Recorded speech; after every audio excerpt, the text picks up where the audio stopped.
a gente vai continuar essa série de mensagens procurando meu ano bom, tentando entender um pouquinho a vontade de Deus em nossas vidas, tentando entender um pouquinho como o nosso ano pode ser bom, apesar das circunstâncias.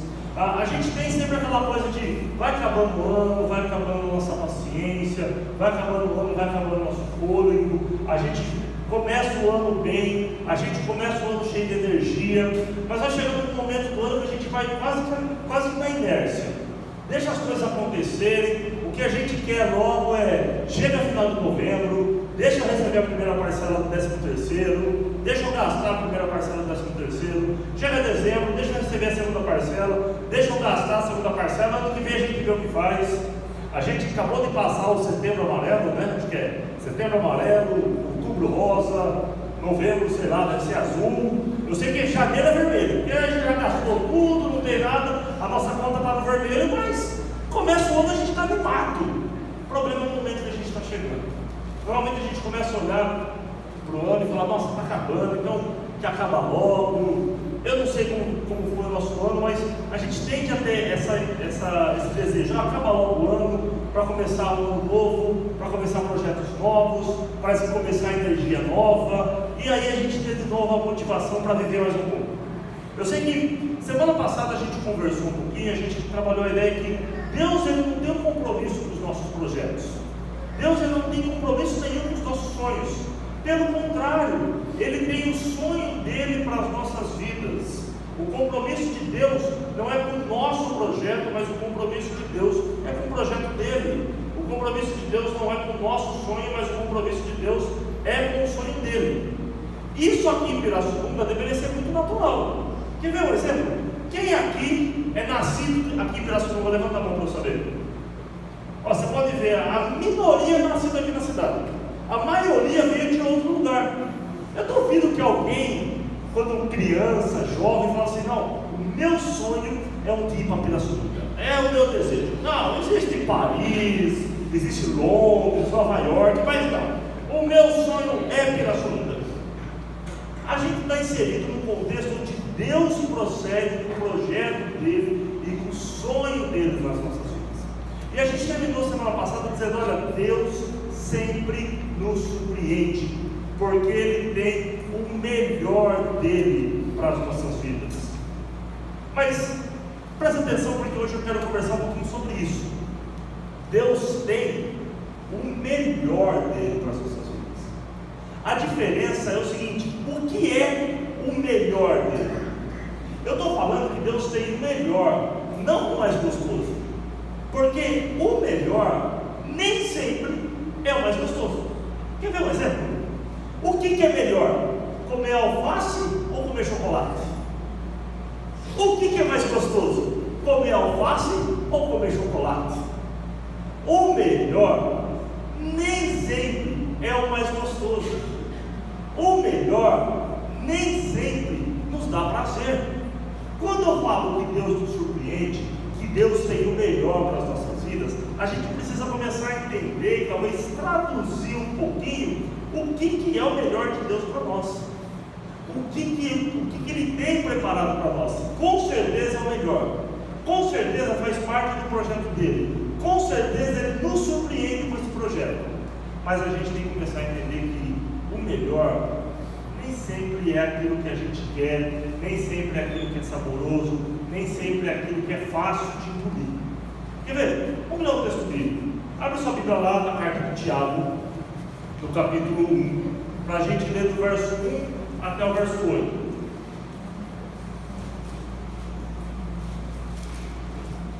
Tiago, capítulo 1, do verso 1 até o verso 8. Se for lá no livro de Apocalipse e voltar um pouquinho, você chega. Se você está com a sua Bíblia, você pode ligar a sua Bíblia. Você pode ligar o seu smartphone, seu celular, leia lá. O texto vai ser projetado também.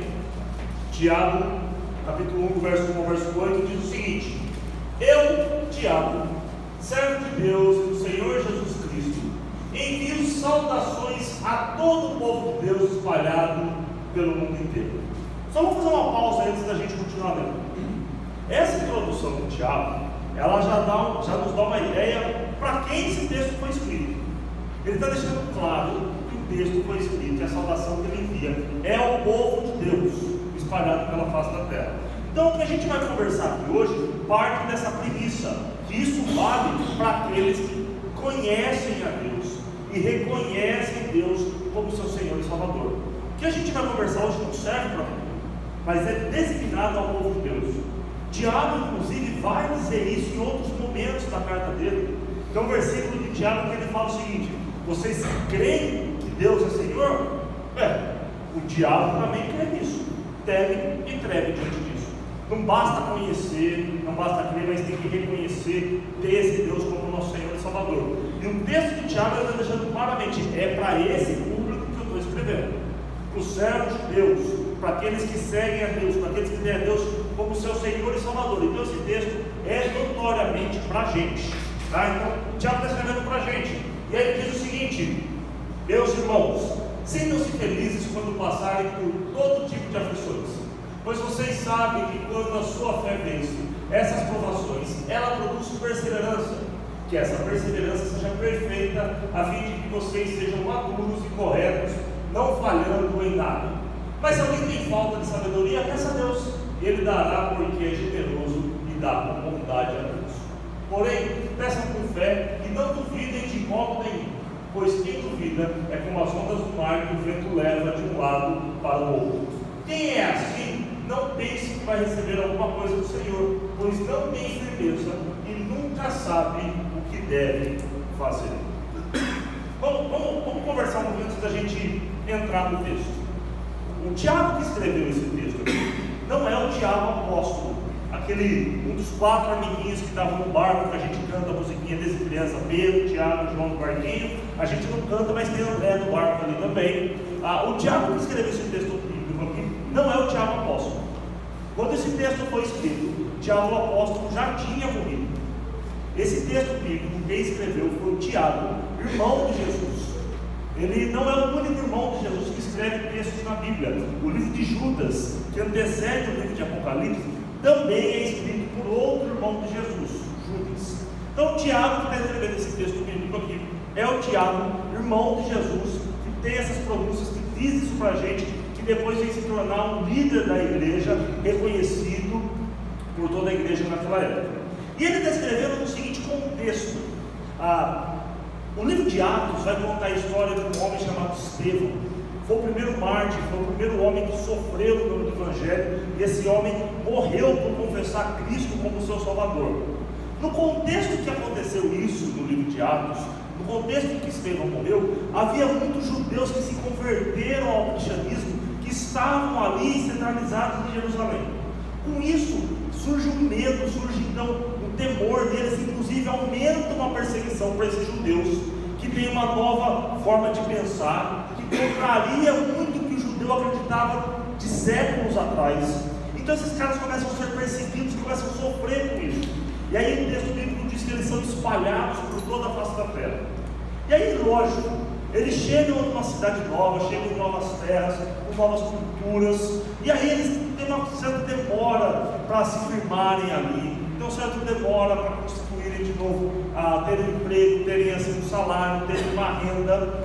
Para piorar, eles chegam nessas novas terras, sendo judeus, convertidos ao conceito novo, convertido a um pensamento novo, a uma coisa chamada cristianismo. Até então não era bem aceito, as pessoas não conheciam, era uma forma revolucionária de pensar, e por isso eles sofriam muito juntando todas essas circunstâncias: uma terra nova, cultura nova, desafios novos, e ainda tendo que carregar consigo um pensamento novo que não era bem quisto, não era bem visto e não era muito bem difundido naquele contexto. Essas pessoas, claro, com todas as circunstâncias, estavam vivendo uma pressão, estavam vivendo perseguições, estavam num sofrimento muito forte deles. E aí Tiago escreve essa carta para eles, chamando eles a uma conduta de fé, independentemente do sofrimento, chamando eles a terem uma fé digna de serem chamados de cristãos, mas acima de tudo, um incentivo para para eles acreditarem que o momento que eles estão vivendo faz parte do propósito de Deus na vida deles, a tal ponto dele escrever algo que, humanamente falando, é um absurdo. Olha o que Tiago diz no versículo 2: meus irmãos, sintam-se felizes quando passarem por todo tipo de aflições. Não dá a impressão que o Tiago está copiando o texto? Sabe quando a gente faz trabalho e vai copiar texto da internet? Quem não está muito familiarizado na internet, existem alguns comandos que você faz no computador para copiar texto. Você seleciona o texto, Ctrl C, você copia o texto, você vai no Word, Ctrl V, cola o texto. Parece que o Tiago pegou o Ctrl C do começo ali, meus irmãos, sintam-se felizes, e copiou. Só que daí ele pulou uns 3, 4 parágrafos e misturou o texto, porque, Tiago, você está meio doido, bicho. Sintam-se felizes. E o interessante é que esse felizes que ele está dizendo ali, no texto original, não é simplesmente uma alegria, sabe aquela coisa, vamos fazer churrasco, essa alegria supérflua. No conceito original, o texto, a ideia é a seguinte: sintam-se realizados, sintam-se completos, sintam-se totalmente felizes. É uma alegria completa. O problema é a circunstância. Ele vai dizer: sintam-se felizes quando passarem por todo tipo de aflições, por todo tipo de aprovações, por todo tipo de provas. Peraí, está meio estranho esse negócio. De verdade, o que eu gosto de fazer quando eu estou passando por aflições e por prova é reclamar. É culpar alguém, é culpar a Carla, porque possivelmente a culpa foi dela, que eu segui o conselho dela, não deu certo. A tendência é essa: achar o culpado quando a gente está passando por um tipo de aprovação, por um tipo de prova, por um tipo de aflição. E Tiago vai dizer: não, sintam-se felizes. Primeiro, deixa eu desconstruir uma coisa. Tiago não está sendo demagogo. Ele não está pedindo para você comemorar toda vez que aconteceu um problema. Não seria o seguinte: essa semana eu tenho que ir para Campinas amanhã fazer o módulo da posse, segunda e terça, volto na terça. Seria mais ou menos. O Tiago não está dizendo para a gente fazer o seguinte: vamos supor que essa semana, essa minha ida para Campinas, eu sofro um acidente de carro, bato o carro e o carro tem perda total. E eu chego aqui domingo na igreja e falo: irmãos, eu estou tão feliz, porque olha, o meu carro essa semana indo para Campinas, eu bati o carro com perda total do carro. E assim, essa semana eu estava sem seguro, então o seguro não vai pagar. Então assim, eu me estrepei inteiro, eu estou feliz com isso. Vamos fazer um churrasco para comemorar. A picanha eu garanto, cada um leva bebida. Vamos comemorar porque o meu carro quebrou, deu perda total. Uhul! Não é isso que Tiago está dizendo para a gente.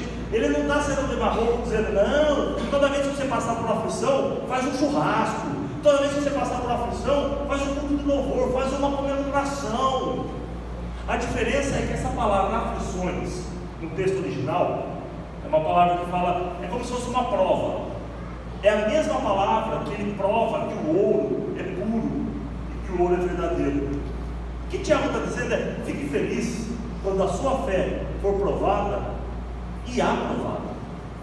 É muito fácil eu dizer para os irmãos: olha, tem esperança que o ano de 2019 vai ser um ano bom. Mas é muito fácil eu dizer isso quando eu abro o meu computador, puxo o saldo do banco, eu olho lá, conta bancária, 500 mil. Fiz um check-up, eu e a Carla, saúde impecável, colesterol.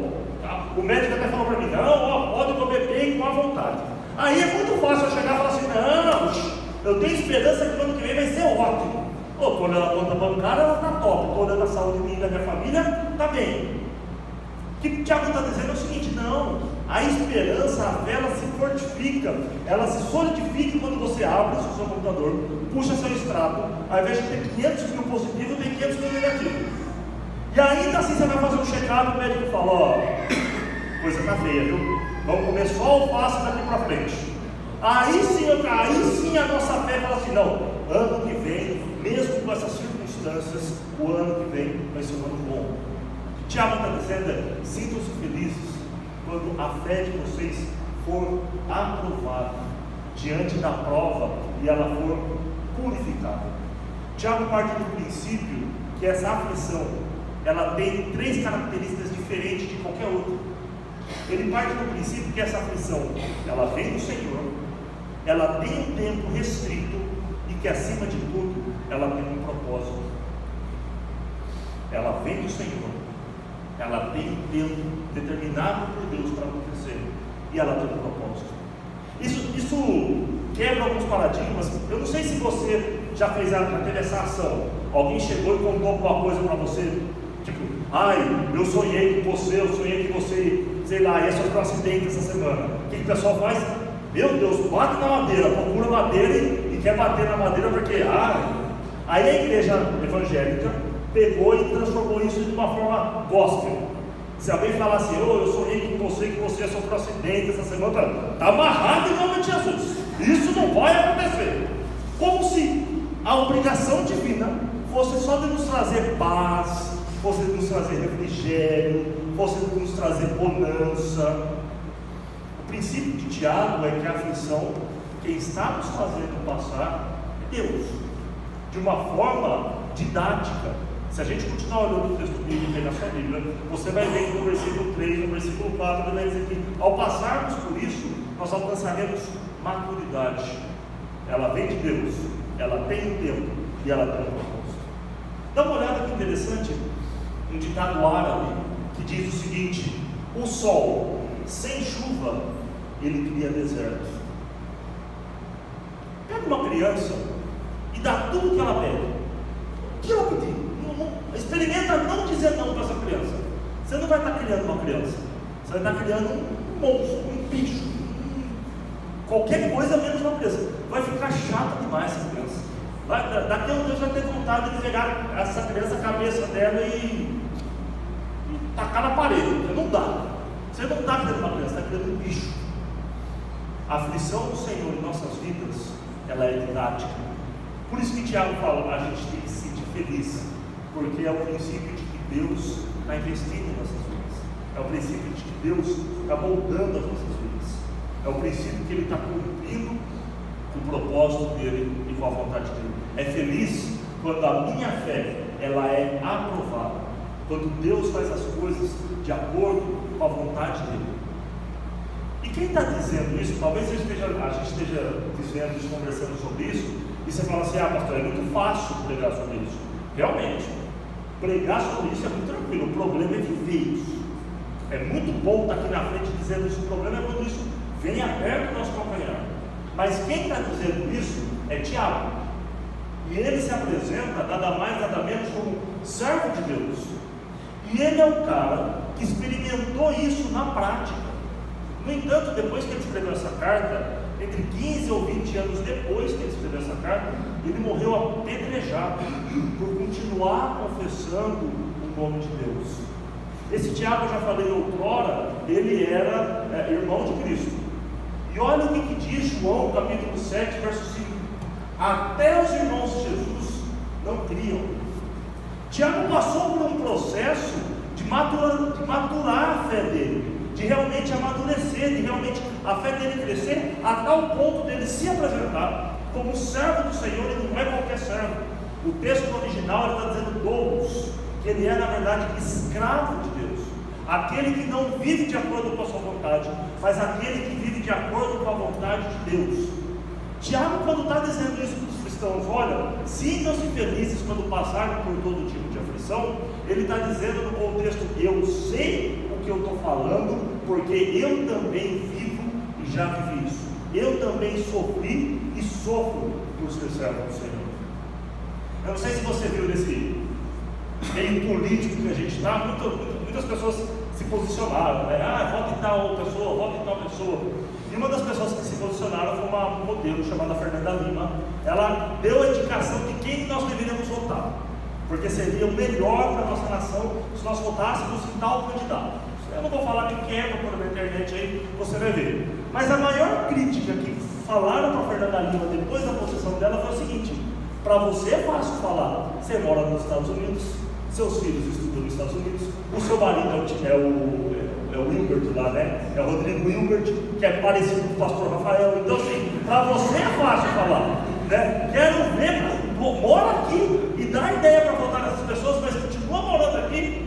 Tiago não é esse cara. Tiago está falando assim: olha, eu sei o que eu estou falando, porque eu não confiava, agora eu acredito, agora eu sou servo, mas mais do que servo, eu sou escravo. Ele passou de ser um cético, alguém que não acreditava, para ser alguém que realmente acreditava e confiava em Deus. Ele mudou a postura dele, ele passou justamente por esse processo de maturação. Tiago fala para sermos felizes quando passarmos por esse tipo de prova, porque ele está dizendo, na minha vida, isso teve um propósito, e esse propósito se cumpriu. E hoje, eu sou servo de Cristo, porque eu experimentei esse propósito. O que ele está dizendo? Ao passarmos por isso, devemos confiar e acreditar que Deus tem esse propósito para a gente, que Deus cumpre esse propósito para nós. A tal ponto dele encerrar essa introdução do texto dele, no versículo 5, dizendo para a gente o seguinte: se alguém tem falta de sabedoria, peça a Deus, porque Ele dará, porque Ele é generoso e dá com bondade a todos. Vamos ser sinceros, quando a gente está passando por todo tipo de aflição, qual que é a nossa postura normal diante das aflições? Pensa no tempo ruim que você está vivendo, uma semana, um mês, um ano. Qual que é a nossa postura? A nossa oração, via de regra, é olhar para Deus e falar: Deus, mas por que eu estou sofrendo? Mas por que o Senhor está fazendo isso comigo? O que o Tiago está dizendo para a gente? Não adianta perguntar por quê. Faz o seguinte: já está no meio da aflição, já está no meio da angústia, já está no meio do sofrimento, então faz o seguinte: ora para Deus e pede sabedoria. Fala para Deus: então Deus, usa esse momento que eu estou vivendo para eu ter sabedoria. Usa esse momento que eu estou vivendo para que eu cresça, para que meu coração alcance um nível maior de sabedoria. Já vou dizer para você, não adianta perguntar por quê. Deus não vai responder. Tem um texto muito famoso, você já deve ter ouvido falar ou até lido, o livro de Jó no Antigo Testamento. A Bíblia vai dizer que o próprio Deus olha para Jó e diz o seguinte: na terra não há homem reto, íntegro, temente a Deus, que se desvia do mal, como o meu servo Jó. O que aconteceu com ele? Deus permitiu que a ação viesse na vida dele. Ele perdeu todos os bens que ele tinha, ele perdeu todos os filhos que ele tinha, e ele perdeu a saúde que ele tinha. Em determinado momento, ele começa a perguntar para Deus: Deus, por que eu estou sofrendo isso? Por que o Senhor está fazendo isso comigo? Deus não respondia. Em determinado momento, ele olhou para Deus e perguntou: por que eu estou sofrendo em nome de todo mundo? Parece que eu estou sofrendo pelo pecado dos outros, eu deveria sofrer só pelo meu pecado. Deus não responde. Quando Deus já se dá por satisfeito de todas as perguntas que Jó fez, ao invés de Deus responder a pergunta para Jó, Deus se levanta e começa a fazer um monte de perguntas para Jó, a tal ponto de Jó falar assim: eu falei besteira demais, desculpa aí Deus, não devia ter falado tudo isso. O que o diabo está dizendo? A gente, diante dessa circunstância, diante da aflição, diante da dor, diante da angústia, a gente pode tomar algumas decisões. Começar a perguntar para Deus: Deus, por que eu estou sofrendo isso? Eu falo isso como pastor, às vezes a gente está passando por alguma aflição, eu falo: oh Deus, meu Deus, tem 4 presbíteros na igreja, 8 diabos, ataca eles, pula eu, né? Tem tanta gente para fazer aí, mas tem que ser comigo. A gente pode começar a perguntar para Deus o porquê. A gente pode então começar a procurar o culpado. Isso está acontecendo no Brasil por causa da política, isso está acontecendo na minha família porque meu marido, a minha esposa, meu filho, isso está acontecendo no comércio por causa do prefeito, isso está acontecendo na igreja porque o pastor. A gente pode procurar o culpado, ou a gente pode olhar para Deus e falar: Senhor, já que eu estou passando por um momento de aflição, então que além de tudo eu alcance um coração sábio no momento da aflição. Não significa que se você está passando por uma aflição, se você pegar para orar hoje à noite, Senhor, dá-me sabedoria, amanhã você vai acordar e toda palavra que você disser vai ser uma palavra de sabedoria, a ponto do pessoal começar a andar atrás de você com caneta e papel, se ele disser, eu escrever e colocar no post no Facebook, porque daí é provérbios de sabedoria do pastor Rafael, porque agora o negócio como é sábio. O que Tiago está dizendo é que a gente alcança a sabedoria, uma sabedoria na prática, uma sabedoria de vida. Sabe quando você está numa situação assim, você fala assim: gente, eu não sei o que eu vou fazer, eu não sei que decisão eu vou tomar, e aí você senta com alguém mais experiente que você e pergunta para essa pessoa, fala: eu estou pensando nisso, o que você acha? A pessoa olha para você e fala assim: você não toma tal decisão. Você fala: puxa, mas é verdade, por que eu não pensei nisso antes? É esse tipo de sabedoria que a gente alcança quando a gente passa por um momento de dificuldade. A gente pode estar passando por uma semana difícil, um mês difícil, um ano difícil, Mas se ao passarmos por isso, a gente não pedir para esse Deus sabedoria, a gente não alcançar um coração sábio, provavelmente o tempo de aflição que a gente passou foi em vão. O que Tiago está dizendo é: transforma esse tempo em um tempo bom. O seu ano foi um ano ruim, o seu ano está sendo um ano péssimo, o seu ano está sendo aquele ano que você fala: meu Deus, eu não vejo a hora que acabe esse ano, e assim, não desejo esse ano nem para o meu pior inimigo. Então faz o seguinte, então pelo menos peça para Deus: Deus, diante disso tudo, me dê sabedoria, me dê generosidade, porque se eu alcançar um coração sábio no final de todas essas circunstâncias, aí sim, apesar das circunstâncias, o meu ano foi bom. O que Tiago está dizendo? Se você alcançar maturidade, alcançar um nível de sabedoria, aí sim, você pode olhar tranquilamente e dizer o seguinte: eu posso ficar feliz, mesmo que eu esteja passando por qualquer aflição, porque essa aflição cumpre-se o propósito de Deus na minha vida. Eu não sei como está o seu ano, eu não sei como estão os seus meses, eu não sei como estão as nossas semanas, mas diante das circunstâncias, diante das aflições, Tiago nos convida a nos regozijarmos, nos alegrarmos e buscarmos diante de Deus uma fé madura e um coração sábio. Aí cumpre-se a vontade de Deus na nossa vida. Aí a gente pode dizer: eu fico alegre, mesmo em meio à aflição, porque essa aflição cumpre o propósito de Deus na minha vida. Quero convidar você a fechar seus olhos.